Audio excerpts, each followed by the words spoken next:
Get Into Gate. This is episode 78. We are talking tangent, as if we haven't done enough of that the last 7 days. We're back for some more tangents.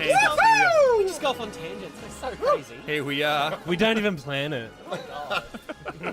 My name's Mitch. Joining me, the full team, the extended team of Get Into Gate. We have Matty.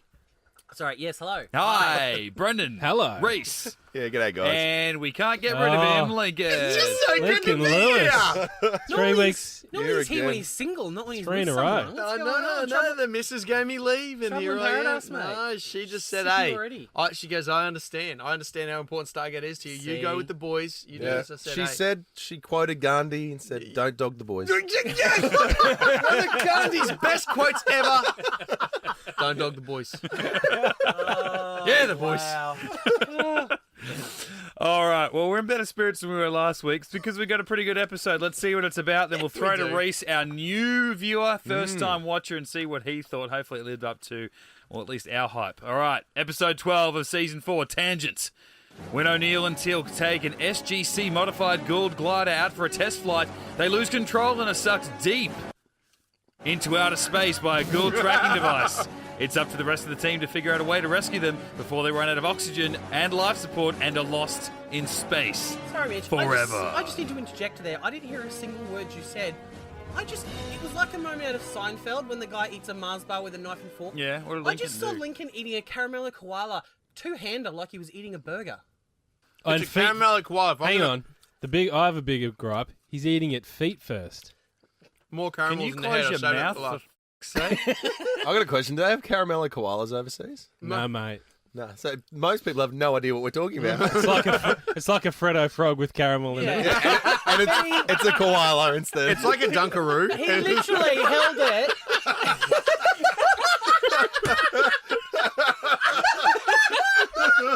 It's similar to a Tim Tam, I'm here all night. but with caramel. He literally held it like he was like auditioning for a McDonald's ad. I was and worshipping it. He had like two hands like this, and he's like, "It's a caramello koala." I miss It's like those this days, big." man. Like I've got little boys. I've got a 5-year-old and a 3-year-old who, I mean, I've got a baby. He's not feeding himself, but like I look at my 3-year-old Luke and him just having like a little cup, like a kiddie's cup of water.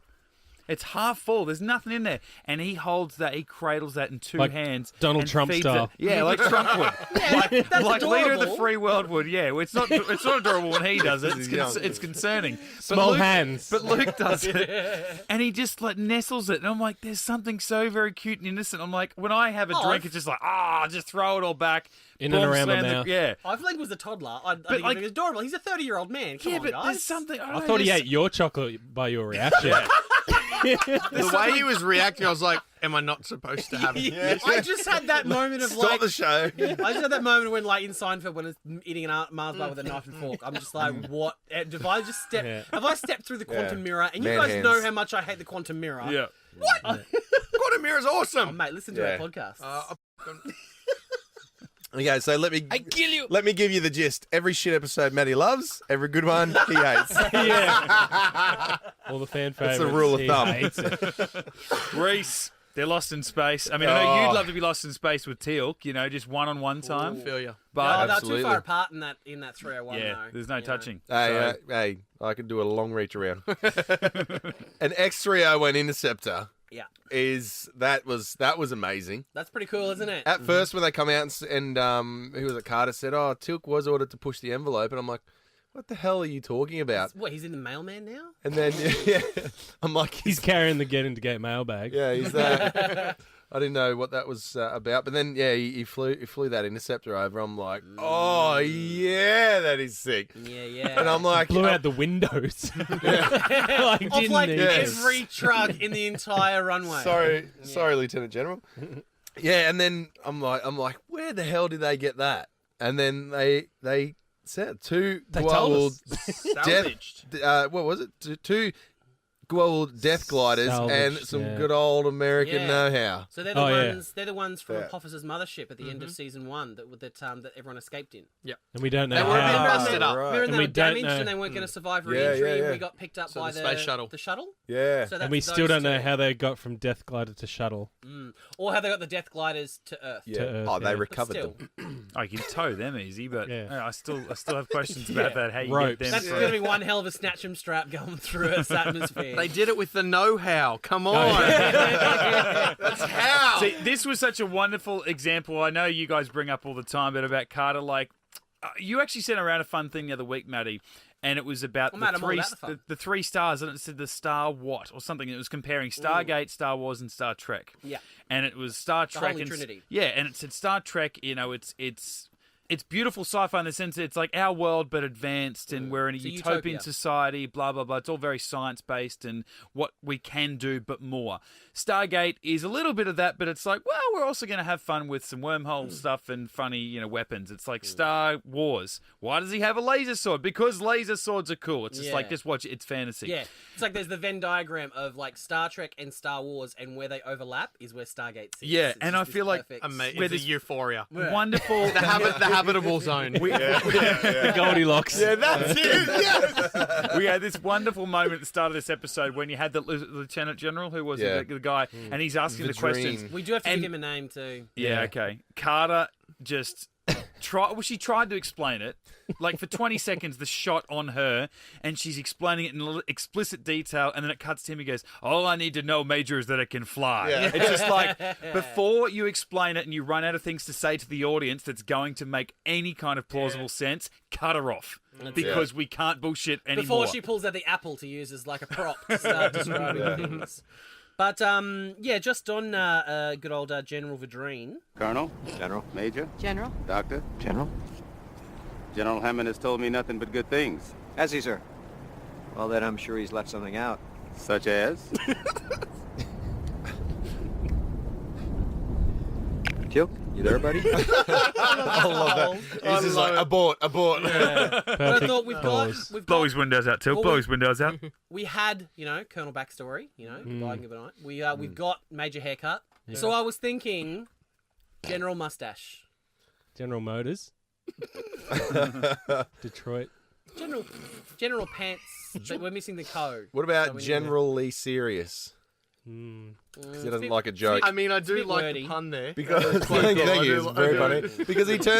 Because he says to go, if I can get serious for a minute, turns to O'Neill and goes, if that's all right with you. We've got Colonel backstory. We've got Major haircut. I reckon General Pullout because That's fine. When- I know where you're going. because when shit hit the fan, he's He like, bailed. well, I'm out of here. guys, Hammond, you can take care Keep of me this. up to Let date me- with what's Yeah. going on. Yeah. I'm going back to the Pentagon where it's Okay. safe. Can I blow your minds for a minute Please and do. just Blow it and in just, your and just explain the joke for you? Explain my joke for you. General Mustache. Yeah. General Mustache. Yeah, you're not explaining it, you're just repeating Okay. nickname. Well, you said From what was it? Cluedo. General off. Whatever. What did you say? General Pull. What is it? Pull out. Pullout. Well, General Mustache. Oh, It's the must same, dash. It's the same joke. Oh, Mustache. And that was what I was going for. Mustache. Alright. No, it's No, pretty clever, it's fine. actually. Yeah. Yeah, now that you explain it. Yeah. I mean, I don't know if it's that always makes jokes funny. All right, now we've don't know spent half the budget on the diagram here, but I just don't think there's enough sexual innuendo in that name No, for this there's show. not. For this Yeah. show, Yeah. expects a certain level of filth. How was Yeah. General Haircut or Colonel Well, that Backstory was- sexually No, explicit? but I think when you've got Because two it was- options, that's a bit of foreplay. And it was off the cuff, mate. Yeah. Clearly, you've prepped I'm this. going to say, Bring like, this down.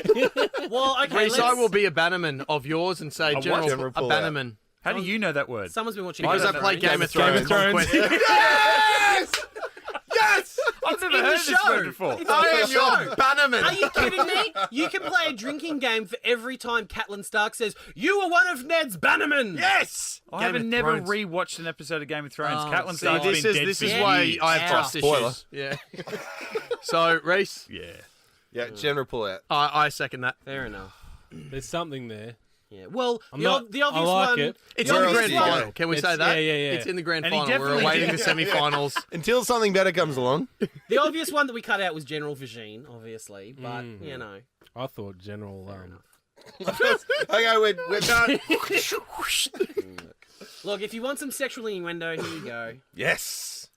General, I'm too old for this This shit. is hold on. This is Teal'c and O'Neill in the glider. What do you say we turn up the heat? Did you make We must conserve as much power as possible. By the way, I've done the math. As have I. So what do you say we turn up the heat? It's cold in I'm aware. You know, I've already done that freezing to death thing, and it's just not as enjoyable as it sounds. So if we just consider there's no chance... There is a chance, O'Neill. It's always perfectly timed. Yeah. There is little to say. We have fought and won many battles together. It's been an honor to serve the Tory by your side, brothers. Wow, it's, Is there anything you wish to say, O'Neill? back at you. If we are to die, we die well. Now all he has to do is nearly freeze to death with Jackson, and he's got the whole team. Trifecta. I gotta say though, that was a really cool scene. Like, you know, it was Yeah. awesome them sort of sorting it all out, but then this deep moment of Teal'c going, you know what, like. He had that warrior's farewell to his mate, and then said, you know, we've been through this. It's been an honor, this and that. And he said, we're his brothers, and it was this really. It wasn't overplayed. It was beautiful, and it was just true O'Neill style. Just to go. Oh, I mean, yeah, like after that, it's back at you. And because they couldn't see each other either. Like, Teal'c was looking at space. Yeah. Like, O'Neill could see the back of the seat that Teal'c was sitting in, but for all intents and purposes, they were talking to someone on the radio. Yeah. So it was really, it was a really Like he cool couldn't even little just like reach down and touch his shoulder. Like Yeah. couldn't. No, couldn't do it. I could stare at the back of his this head. Though, episode so- as a whole was great in terms of the adventure, the technology, the chat, but then it had its funny elements, didn't it? Like even when Yeah. Teal'c's saying, "Oh, this is how much life's what we have, this and that," and he's like, and O'Neill's like, "Carry the two," you know? Let me do the math. Yeah, it's so cool. Like, I don't know. It's, All in all, it was a great. It reminded me of Matter of Time, and it was just this great, like, scientific quandary. Like, this advanced tech that we've got hasn't worked out the way we wanted to, in the same way that, you know, the Matter of Time with the black hole, you know, sucking through the gate. It's like, we're so out of our depth, so it's just this real scientific problem we've got to try and solve to save our people and stuff like that. But yeah, at the same time, really entertaining and nice bits of comedy in there. And some, given that for 3/4 of the episode, O'Neill and Teal'c are just, like, sitting in a chair not doing anything. You And know? even with the like a smaller detail is the time lapse between Yeah. communication. Yeah. That was cool. Yeah, nice Awesome, touch. and they even And Daniel explain that well. And Daniel not getting it. He's like, oh, time, what time is it? Like, that's just perfect But for even him. when they're going, what is that? And then Carter's sort of like, oh, wait a minute, it's the time lapse. And they started saying, we've got to compensate for that. It was, it was awesome. Great. And where I think that time came into it perfectly was at the very last scene when they played out where they got saved. They played out that scene, and then they went back to the SGC, and then the announcement came through. We've got them. They're safe, and then everyone goes excited. I'm just like, that was I perfect. Throw the especially papers in love the the handshake between Hammond and Davis. Yeah. And then Hammond gave himself a handshake, which I thought was amazing. Who else? Such Who a else jolly is man. there? Now, Here, here. where's Walter and all that? Oh god. If anyone was going to Yeah. celebrate I the don't think, shit I out don't of that think they can announcement. afford Walter and Major Davis. Davis at the same time. yeah. It's a Good shame. call. But it's funny you guys brought up the paper. The paper throwing up is Peter DeLuise got in a little bit of trouble for that one. Meanwhile, back at Mission Control, they're alive, and the obligatory throwing of papers up in the air. Gotta throw the papers. I had to go to the how come room for that, man. Why are these people throwing papers up in the air? This is a high-tech That's what, control room. Yeah, they don't but, have paper. But that's what they do when they're happy, because they have joy. I think they have a box of confetti. joy paper. They have joy paper. When they didn't have When joy, there was no joy, there was there's no no joy, paper. Yeah. no paper. They could have just said, we have no papers. Right. Like that's the second layer of the code. Right. But now they've switched to we have joy and we have the joy paper, which we are obliged to throw in the air while we're cheering. Quick, pass out the joy paper. Right. We might have joy. Oh God. When that scene wrapped up, all I could think about was the next scene. Right? We see Like the between. Dr. Evil. Scruffy the janitor no, I was coming in being like, No, before they clean that, I'm actually thinking of the party. Like they get back and they actually go, "F- it, we got to celebrate this shit. Just shut down all the anyone going off world. Do it tomorrow. We're gonna have a party. Close the windows. Bring out the disco lights and shit. They all get blind. Absolutely. And then they Jello actually for everyone. play to the tragedy a little bit, you know? So it's like someone has a drink, they go, all right, sit down on the chair, and they have to stay in the chair, and someone wheels them and go, now you're Tealc, and you can't be stopped. They go and they go and lock them in a room somewhere, and it's like, oh, you got to get out, you know? And like people, it's like a big game, everyone's drunk. See how long you can hold your breath. I'm going to zap you once. You know, This is- I've gone I'm on going to holidays. start choking you. See how long you can hold your breath. I've gone on holidays at Brendan. I've woken up. I've had dicks drawn on my face and shit. Like it's a bit of fun. Like traced. I remember that. yeah, well, that makes sense. Actually. I remember that. That was was awesome. Yeah. Is that why you needed my arm? Yeah. All the way down. That was well on your face too. Like, yeah. But in this episode, I really appreciate it. Who plays Major Davis? Colin Cunningham. Colin Cunningham. I really appreciated his acting in this because he had pretty straightforward lines, but he sold them so well. And in that last scene, when he's waiting for that announcement to come through, you could see just the stress and emotion on his face. Yeah. And it's something that I really noticed. And that's why they keep bringing him back. I think it was, I hate to bring up around Brendan, but Foothold. I think that was Great episode. I think that might have been his first. Was that his first episode? No. No, it wasn't. No. Oh, okay. No, It that might have was been his second because third. it's like his first one. He was random, whatever. But they keep bringing him back because he's someone from the Pentagon, and he could quite easily be a guy who A, doesn't give a shit, or B, could potentially be an adversary.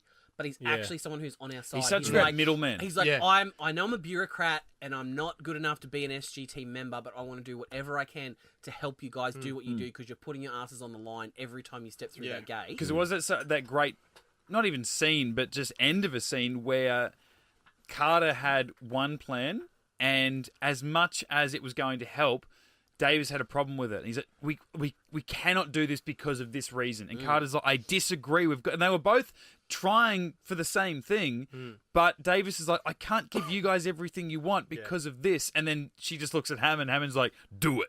It's like, look, mate, thanks. I You've believe got Carter. connections with the Yeah. big guys, but in this house, it's our rules. Yeah, and he never seems to like get shitty about it either. He's just yeah. like, His choices he's like, as an actor, he okay. doesn't play it in the dick way. Like, I feel like he he's would actually really- prevent the SGC from getting everything they want, but if all of a sudden the Pentagon come along, he'd be like, no, you don't understand the shit these guys are going through. Like he's very righteous Fair. in that sense. Yeah. He's not a And there was corrupted person. there was that great moment between him and Hammond as well when it's like they didn't really have, or was it Hammond and Carter or Hammond and Davis?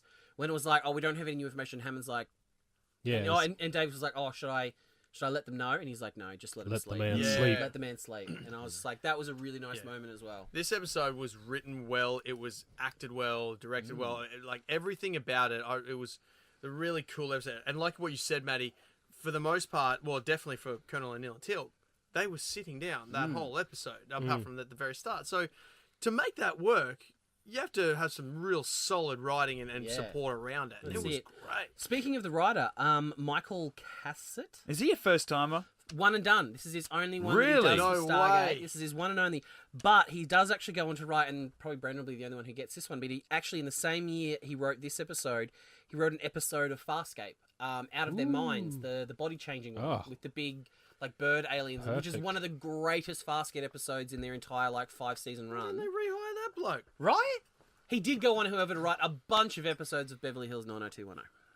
Oh, yeah. Oh, I mean, you got to pay the bills. So yeah, that's it. You know, every now and then you got to do a project just for the dollar bills. So we didn't see the Stargate in this one, did we?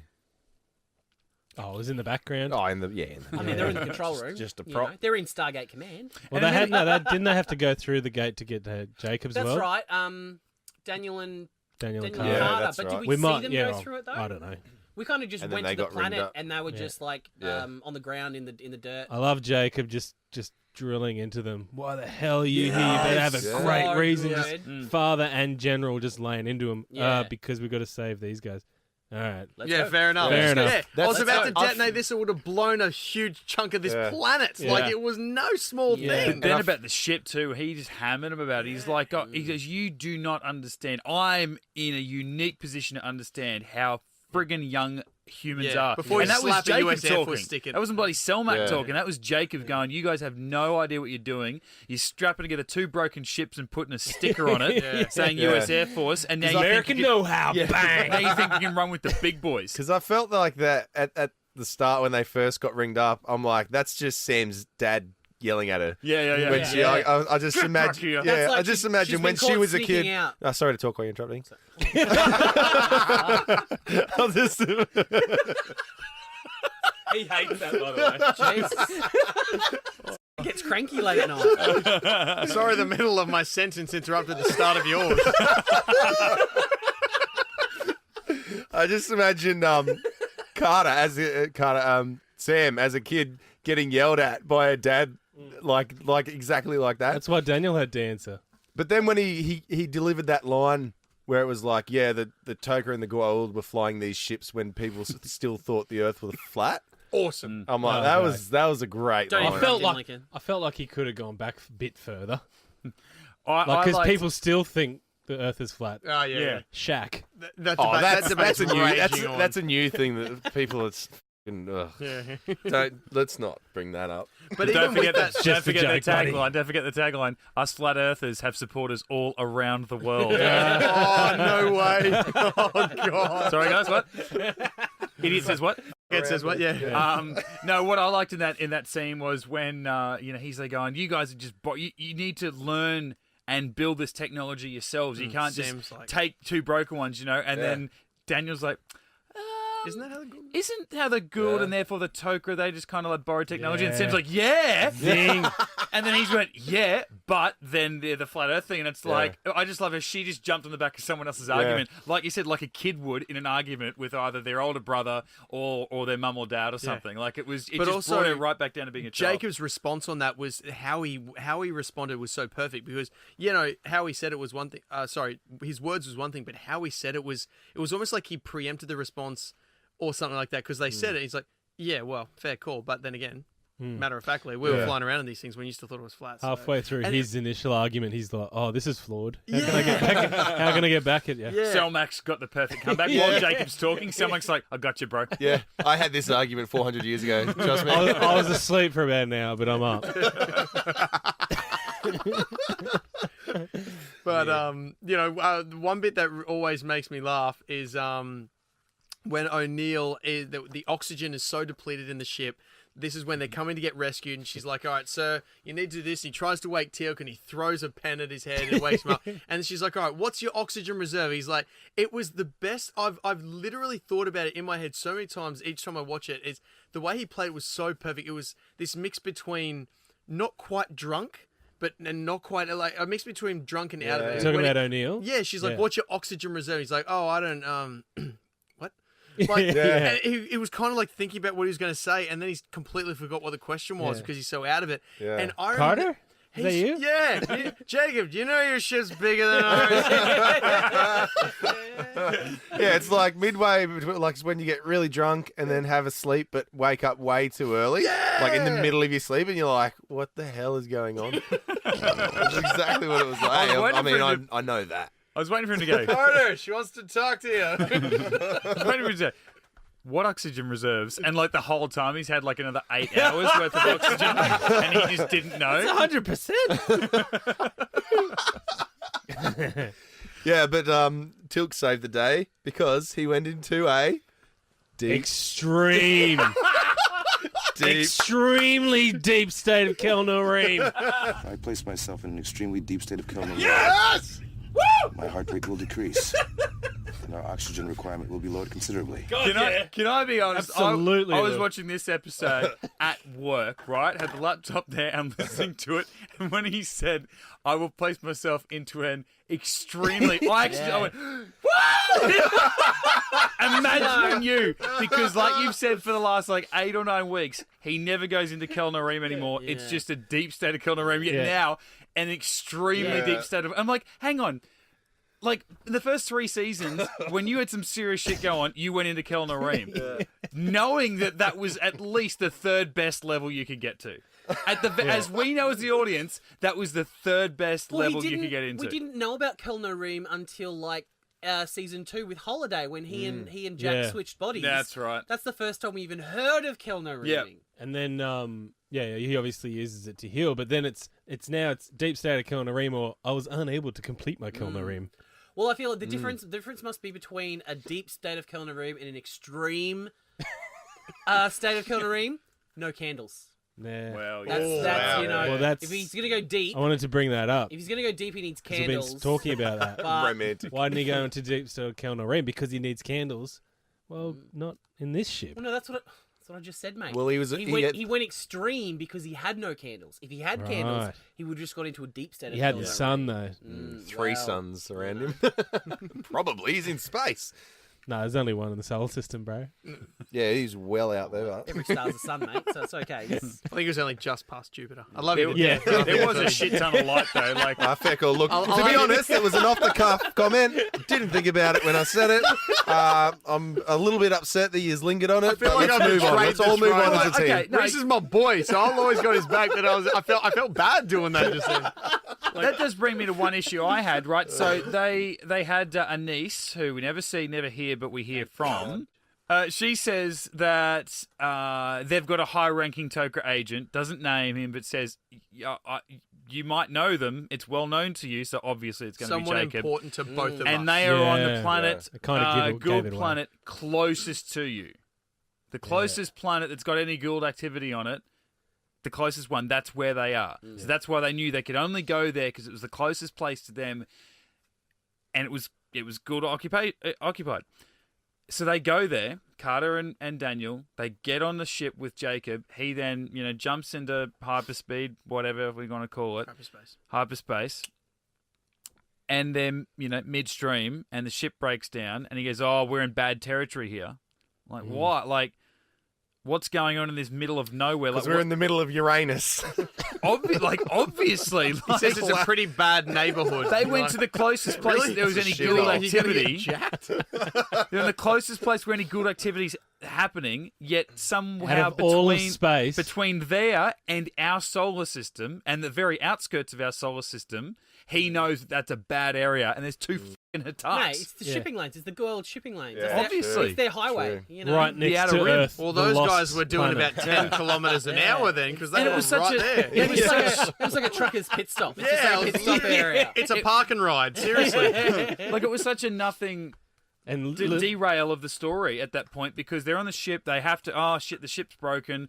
Off. The ship comes out, and it's a punchline for Jackson in Gould dialect or Jafar dialect to say, Yeah. "I'm the great and powerful Oz." Ship comes to attack them. Boom! They jump back into hyperspace again, and I'm like, "Oh, are they going to get chased?" Next time we hear from anyone on that ship, it's Carter radioing through saying, "Hey, Mate. we're nearly there. We've nearly got him." I'm like, well, what was the point of stopping? Like, it just didn't make sense that that was the closest place. Yeah, they had go. They had to do 2 minutes of repairs. Yeah, they Yeah. had to do repairs. That's why they stopped. Yeah, but like he should have stopped when he thought there was going to be a problem. Probably wouldn't have been 2 Hatarks. Well, I think it just But stopped. if Yeah, repairs they're the doing like issue- 130% of what Yeah, of he what the was pushing hyperdrive the could do is engines. really punching them out, and then Yeah. it just sort of stopped. Because It's they like, realized, oh. because there was a line where they said even at cargo ship's maximum speed, it still won't reach them in time. So that's why Jacob was pushing the engines Yeah. harder. No, I get that. It was just like if the repairs had to be done because of 132%. But if they literally just have a scene where they're just repairing the ship, it's like, well, that's boring for 2 minutes. It's like, okay, we need to repair the ship and then jump back into hyperspace. It's like, why did we need to see that? We could have just, we're lucky we got here in time. Or, Gratuitous Wizard of Oz reference. I don't know. It just seemed like such a weird thing. Like, there was no Gould activity between Earth and there. Oh, Yet yeah. he knows that's a bad area to stop in. And he said that like a minute before they stopped. If they're in hyperspace, they've travelled some serious There's distance. a lot of space. Yeah. Big out area. there. It's like a lot of distance. You to got to travel. remember, the very spot that gotta they happen to remember, pop out, and as- there's two motherships. Massive There's not a motherships. lot of them getting around in the galaxy. Like What, a are you- few, but not that many. is your concern that they're within like attacking distance of Earth, or All of the above. Well, that Well, they're no. anywhere like. Well, the Asgard We're Treaty with the protected under Grodd, the- yeah, we're it means protected that they under can't the- touch Earth. Yeah, and I get that, but So like that's one Anise thing. said, that our agent is on the Gould occupied planet that's closest to Earth, didn't she? It was No, I don't something remember close that. to Yeah. that. I mean, they said, it's it's something within so many hours of a cargo ship's distance from where Yeah. they are, but they're still within our solar system. Like they haven't gone outside of our solar system yet. So you could say that it's still the closest one to Earth. Yeah, Yeah. yeah. Oh, it just seemed like it was Well, it was didn't so they close. say- I'm gonna have to go and rewatch it, but I always thought she said the closest operative we have is on this planet. Yeah. He said, well, No, she who- didn't But say then the Carter- particular planet. Yeah. They said the closest ship is 24 hours away. The And Tolan were like a year away, which was less than useless. Yeah. But and so, when you so think 24 she hours did the in- maths and discovered, well, if there's a ship 24 hours away, it has to be kind of one of these planets. So that's most Yeah. likely a good Yeah, planet. so you think 24 hours at over light speed, or at light speed? That's a massive amount of space. Yeah, no, Yeah, or absolutely. hyperspace, yeah. I just think, it was such in a very well written episode for them just to happen to fall out in space, and it's like, there's not even just if there was one Hataka to be like, shit, well, you knew it was a bad area, but I don't know, just like the one spot. It was in like an all that distance unnecessary- they The only thing that I An can unnecessary level of peril. It's like we didn't need it. Teal'c and O'Neill are the ones in peril. Yeah. They were just trying to, I think, maybe stretch out the run. They could have used an or Alkesh give- and it would have done the same thing, with a mid-range bomber. Yeah. But then again, in saying that, Well, they don't exist yet. I don't think. that's my bad. Well, okay, I'm jumping the gun here. They could have just used one attack. But no, but there had to be some peril because they're pushing it 130. absolutely. Yeah. Now, if you want to sort of nitpick, the only thing I could sort of off the top of my head think about is,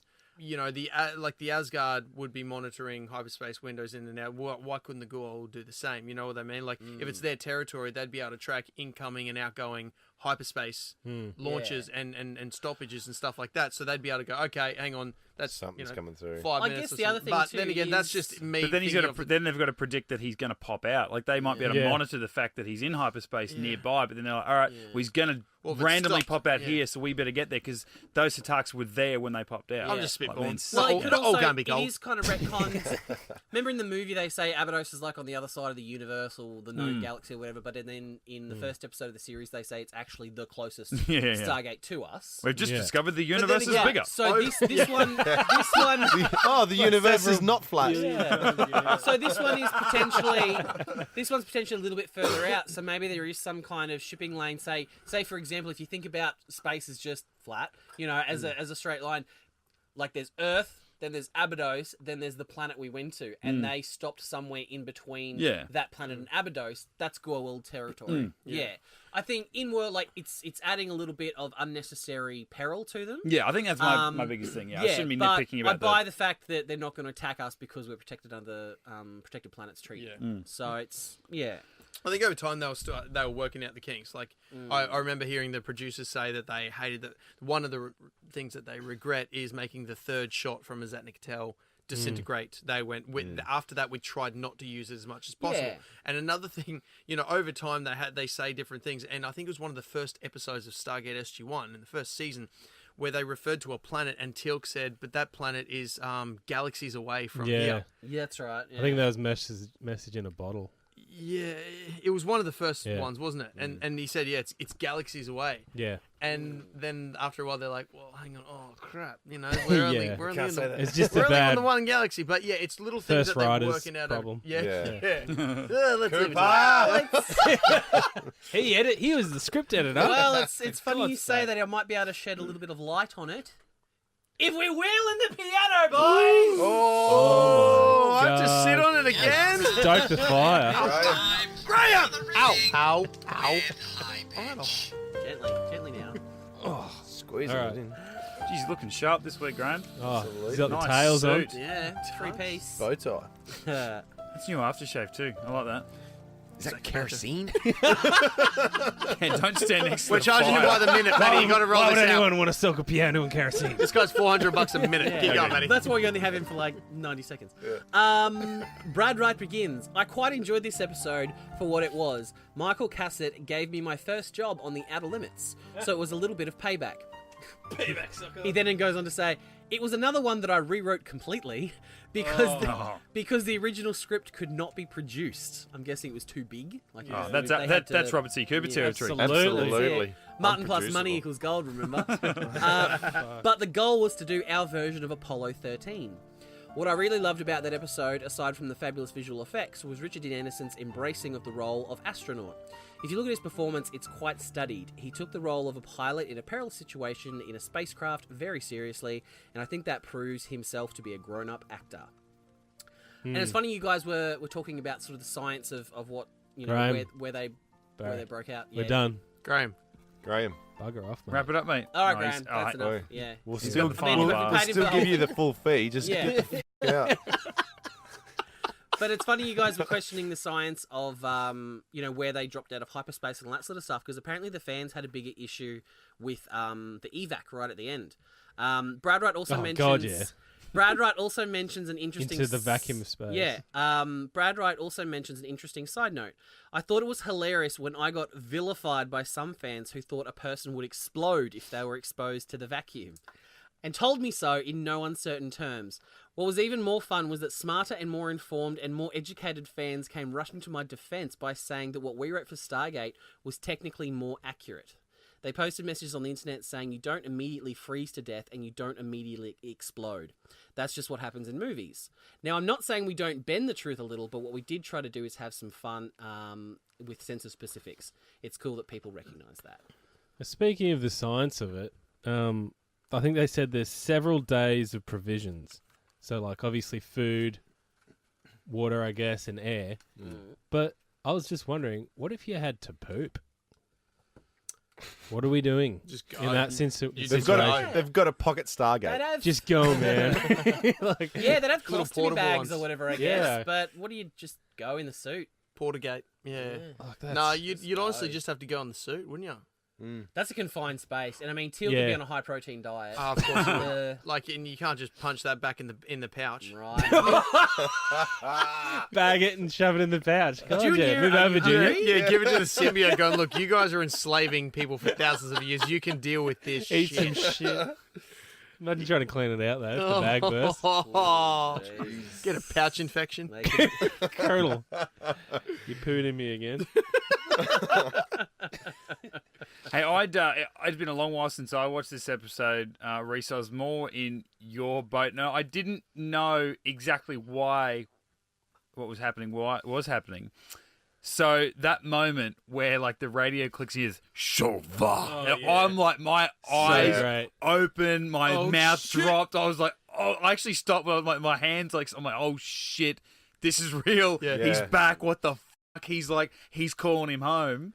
And I didn't remember how it ended. Obviously, they were going to get home safe, but I didn't think they made the planet. But just the idea that Apophis was like, Yeah. got you now, bitch. Yeah. You've got nowhere else to And go. when he recorded that, he's like, God, I hope this catches someone. Yeah. Imagine their face Yeah. when they hear this. It's the second time that we've been fucked over by just an Apophis recording. Yeah, So yeah, first yeah. there was all those soldiers on that planet Yep. with the vacuum. Yep. And now it's just like, oh yeah, now it's just a recording. Like not even a hologram, just a Vacuum. recording. I was the Vacuum. same, Mitch. When he come over and said Shova, I literally went, oh, because I was like, Apophis is back.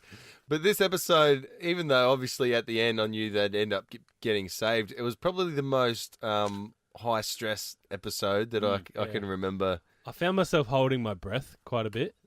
Yeah, I don't know. Like it was pretty emotional and it was just like intense. I'm just like, holy shit! Especially like, when they're this is pushing hectic. off from the ship. I was Yeah. like shuffling around in my seat, Yeah, holding my breath. I'm like, It's another Yeah. time. Clench. Push when off, would you? Teal'c's just like, I'm like, Teal'c, push off harder. they just Come on, float like, up. I know you've got no oxygen in your body, but you can use your legs, mate. It turned to jelly. Yeah, well, I suppose he has been sitting down for like 3 days. Yeah. So it's like, I did love Teal'c in this episode, especially all his lines. Once, about 10 years ago, I went on a World War II Russian fighter jet, and I was second pilot to the main dude, and we did aerial acrobats out near the bay. And then when we came back and landed, he had the camera filming like the whole experience. And when I jumped out, and he goes, "What did you reckon? Was it good?" And I go, "The vehicle performed within expected parameters." And he looked at me like I was the biggest dick. And I was just like, Not a Stargate fan, that was buddy. sick, mate. That was so sick. Yeah. I like that. I do like that. But then he's like, "Is that Earth on our 6?" And he's like, "Yes. If you're thinking it's Earth, it is." Why is it shrinking? The size remains constant. Yeah. It is us that is moving away. That was classic. Just all of Classic these Teal'c. one-liners are great. That was Teal'c, but I liked O'Neill's at the start. And it might have been that line, it performed in its parameters and all that. And O'Neill's just like, "Hell yeah!" And the Lieutenant General looks at him and goes, "Sorry, sir, I was just trying to match Teal'c's enthusiasm." I was just like, see, you're just like, even though the general's there judging him the whole time, he's like, "Nah, man, I got more shit to say. I got more lines I can throw out here, buddy." I watched the special features on this disc, and it's the first time I'd actually seen Robert C. Cooper. Yeah, Did he look like you imagined? Looks like a No, he looks like a well bigger nerd than I imagined. Because from what Brendan tells me, he's pretty up himself. But then I saw him, and I I'm like, made most of that up. so yeah, I don't know. I just thought he looked like a nerd off The Simpsons. nerd. Oh yeah. Yeah, it's that time of the week again. Yeah, it's time to find out if Rhys has been paying attention. Yeah. All right, buddy. For those who are uninitiated, we haven't done this for a while. It's five that questions. time of the year again. Yeah. 5 questions, 30 seconds on the clock. Short answer responses from you, Rhys. Oh, I didn't study. And Yeah. the time starts at the end of the first question. Let's do it. All right. Name one type of Goa'uld ship. Oh, Hatak. Correct. In Window of Opportunity, what did Jack do after he resigned? Kissed Carter. Correct. What is the name of the Goa'uld human hybrid ship? Oh, that's a X-301 Interceptor. Correct. In the episode Tangent, what did Jack tell the SGC to send? Oh, aspirin. Correct. What was the mission code name of the X-301? Whoa. So close. It started with D, Was didn't it it? Digger? Digger Digger. 1. Digger one. Digger one. I legitimately didn't know that fourth one. I was impressed. I wouldn't have got that aspirin Yeah, question. no. Spot on. Wow. Oh, I would have Anyway. said, I would have said So pretzels. Let's see what Daniel Jackson thinks of you. Rhys, your father made you wrong! Oh, hang on. No, he's got more to say. Sorry. of course he does. You stupid son of a bitch. Well, a bit harsh. Actually, I got another sting for a few weeks' time. Ooh. We'll look into that. From Absolute Power. Ah, good gear. Oh. Yeah. Actually, I'm going to be speaking of bringing back old segments. I'm going to be bringing back one of Brendan's favourites in a couple of weeks in 2010. Oh, God, yes. Just a bit of a hook, guys. No. Just hooking it. What are you Tickle trying their to do? asses with a feather, mate. So you almost made it, Rhys. Oh, and I knew it Yeah. too because I'm like, oh, they've named it after the Australian soldiers back in the day, the Diggers. I was And- expecting you to stumble on the aspirin and get the digger. Yeah. That's what I would have done. Yeah, I totally wouldn't have got aspirin. Yeah. All right, I guess Maddie's. we better just address the elephant in the room. So how do you intend to get him out of the glider once we get there? I mean, there's no chance it'll fit into the cargo bay. Well, we were kind of hoping that you could, beam them out. Beam them out. What am I, Scotty? Oh, come on. I didn't write. Brad Wright wrote that. Brad Hey, Wright is hey, a hardcore Star Trek fan. You grab the audio, Matty. That's Yeah. the box of shame. Absolutely. No way! No, Box of shame. I got it. That's one. Don't play the opener. Oh, we played it. Don't play the opener because I ain't reading shit. That was a that's one. No looking. Come just on, picking. do it for Lincoln. Come do it on. for No Lincoln. looking, just picking. This is horse shit. I believe it's the box of shame. Bit of Thank you very fun, much. mate. This is good. None of you'll get this one, so that's fine. I think That's Buffy what should. you think. Wait, I who think sent Buffy. this one in? Sorry, this is from Kenneth Prosser. I think Buffy should have made it work with Scott Hope. I hope you rot in hell, Kenneth. But Jesus it's Christ. only He's a great friend of the show. He is, but only Buffy fans will really know what a disgrace. Like, I will actually take this piece of paper home and burn it because that. Hey, mate, these are your thoughts. Don't blame this on Kenneth. These are your thoughts, What has mate. Kenneth done to you or to anyone for that Absolutely. matter? You're telling us your thoughts. Just because you got a split personality. Like, Buffy fans will know just how wrong that sentence is. Matty, Well, I mean, blame yourself. Matty, yeah, absolutely. This is your box of shame. This is how it works. You can't just say, "Oh, that's bullshit." I'll say it, but I'm gonna What do you, blame me, everyone myself, else. and Irene now? Like, what's going on here? Me, myself, and low pitch. I try and What? say it. That's good. I'm trying to say them without saying the person's name, but then you guys make me say the person's name, so I'm having like conflicted personality No, disorder. you're Maybe just saying some, hello to a loyal Fan art, Yeah. me, myself, and low pitch. Oh, please, come on now. dude. Yes. No. That's not a thing. We are not going to start asking people It's for not a fan thing art. yet. Yes. No. Photos, no. Send in some fan art Absolutely. of any of us. Oh, If you want to put a Apophis symbol on my forehead, I'd love that. yeah. Or something else. I I'm did that sure the other someone night will now. when you passed out. And just because we do love a bit of Peter DeLuise audio commentary, and he was the director for this episode, I just want to play this little one. It's about when he always does these really close push-ins on Carter. Her face says it all, and her big doe eyes say the rest. Even when you can see up her nose, she's beautiful. Look at he tilted his head up at one point. And I had to tell him, Colin, I said, don't tilt your head up. I can see all the way up into your brain. Still a beautiful man. Yeah, Absolutely. Oh, yeah. Absolutely is. Oh, imagine Colin Cunningham in a do-rag. Well, if you watch the Jesus. that sci-fi show I was telling you about, Oh, no, which one was that? Falling Skies. Falling Skies. I think I've got that. Is that on Netflix? It used to be. I think I have it in my list, in my like save to list, but I've been spending a lot of time on Stan lately. Yeah. For some reason, I've got to get Great back on, people. I've If got you want to Absolutely. sponsor the show, If they want to You know, sponsor the just- show. jump on Good board. bit of Aussie content. Although I've been watching a lot of American shows on it. You can check it at Stargate SG1 if you're checking out American shows. Absolutely. Bit of RuPaul's Drag Race. Never heard anybody. Stan, if you're looking at getting into podcasting, we've got a show for you. Wow. Boom. Yeah, jump onto Patreon if you want. Stan. Patreon.com/Get Into Gate. Stan, if you want to Absolutely. sponsor the show. Just going off on a bit of a tangent Oh, I see what you did. about Patreon. So, We're wrapping this up, so I just thought I'd drop it in. let's wrap it I up. love it. I love what you've done. Yeah, I mean, we're at the point of no return, so let's just... Hey, save this until Hey, the end of the we've already season, been here. please. Come on. We're practicing. We're doing very well. All right, that's it for episode 78 of Get Into Gate, talking tangents. We will be back next week. The Curse. Bum, bum, Bum, bum. bum, bum. And that, of course, is on the next Stargate SG-1. Block your ears, Rhys. On the next Stargate SG-1, He's dead. Who? My archaeology professor. one mysterious death Woe to all who disturb this my final resting place. leads to another. Oh God. It could be the curse of an Egyptian relic. Is that what I think it is? It's a gold symbiote. Or damn something right it more is. terrifying. Your priority is to stop the ghoul with minimum risk to yourself. An unholy enemy seeking resurrection. We could be headed back to the temple in Egypt where the jars were first discovered. If we move fast, we could head him off. Now it's up to SG-1 to stop a new legacy of evil.